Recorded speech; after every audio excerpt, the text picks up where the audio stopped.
Afternoon. Today is March 31st, and we are having a quiet time.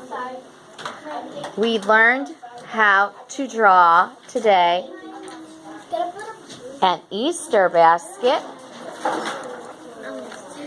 I'm going to walk around and show you some of the beautiful Easter baskets. Tina, turn yours around. Okay, can you hold up your bunny for me? Good job, Jocelyn. We learn how to draw by watching drawing lessons on YouTube. And they turn out, oh, Brandon, let me see your bunny. Put it back down. That is darling. I'm so proud of you. Diego, I like the way you put your basket on one side and then your bunny on the other. That's great.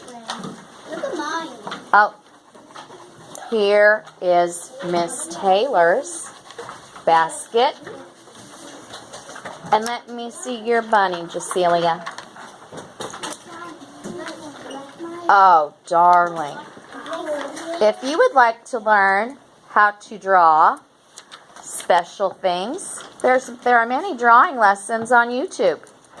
We've learned how to draw just about everything this year from watching an artist, and we work it out with the artist step by step.